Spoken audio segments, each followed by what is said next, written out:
Well, I hope you've all come to buy the book, which has got £10 knocked off.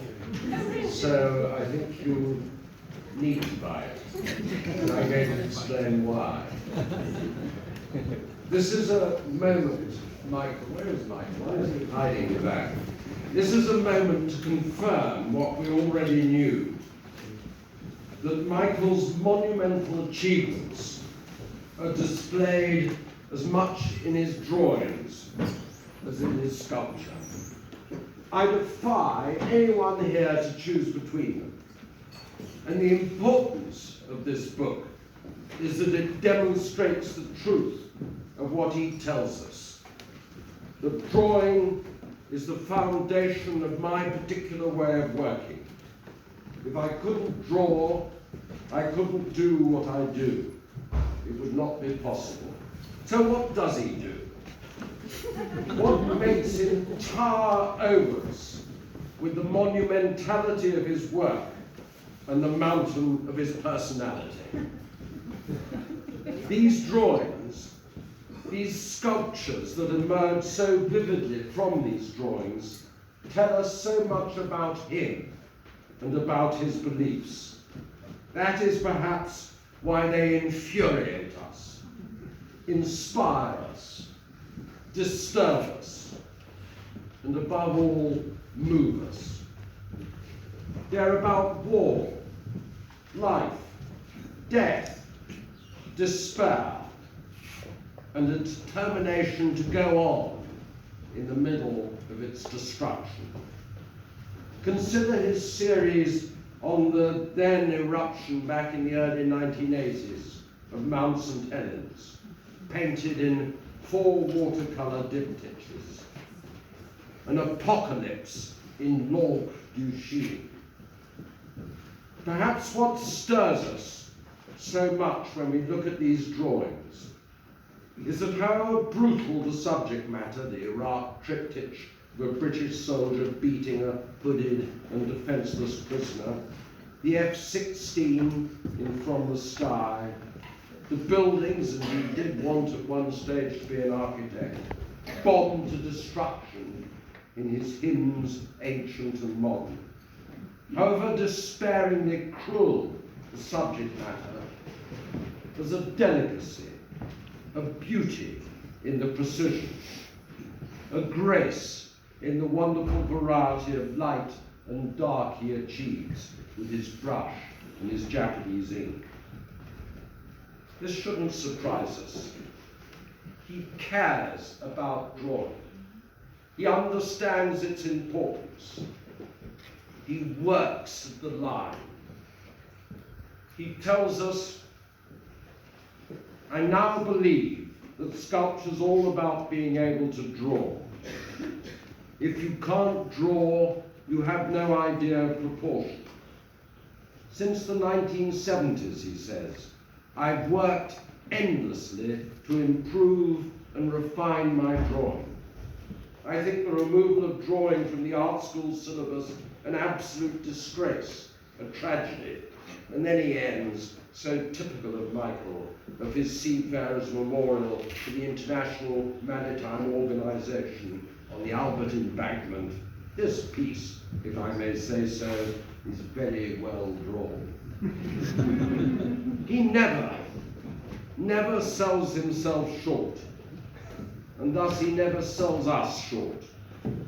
Just consider the gentle delicacy of the early drawing of a ballerina at the Colchester College of Art, and compare it to his studies of World War I and World War II memorials.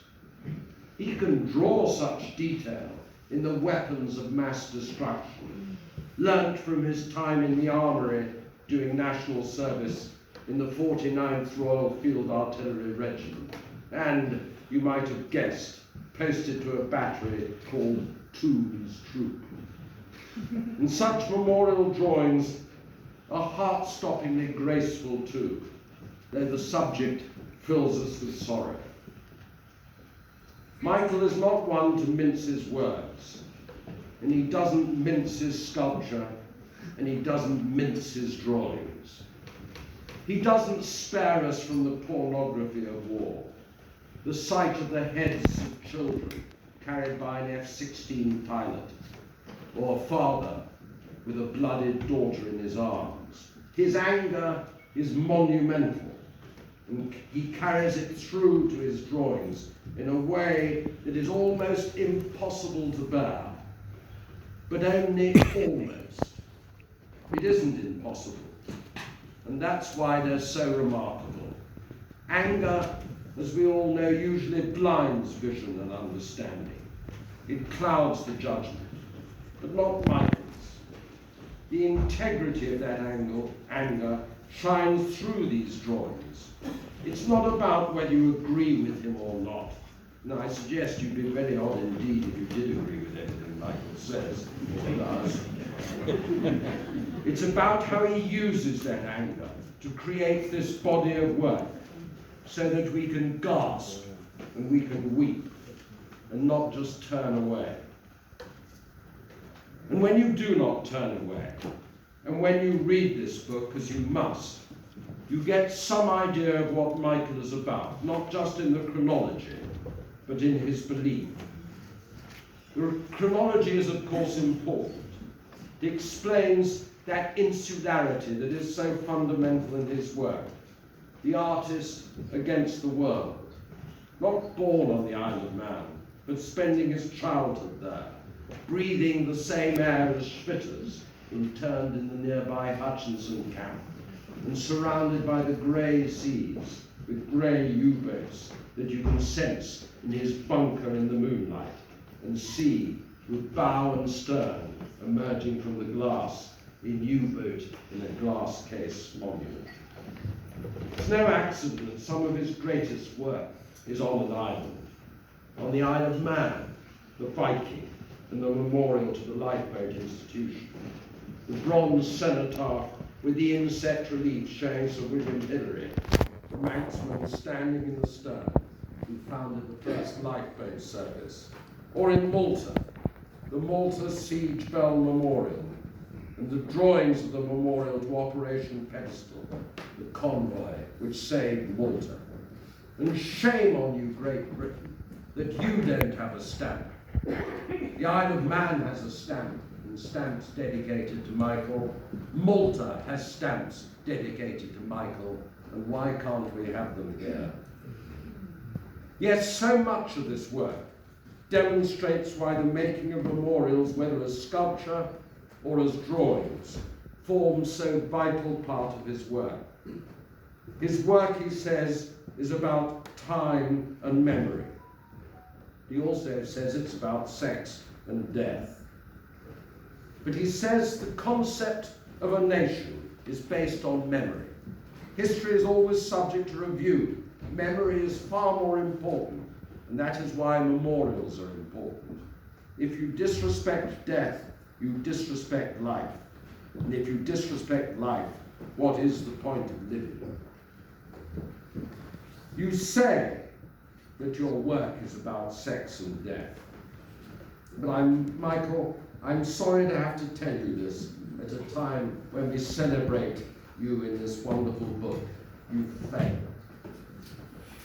Your work is about life.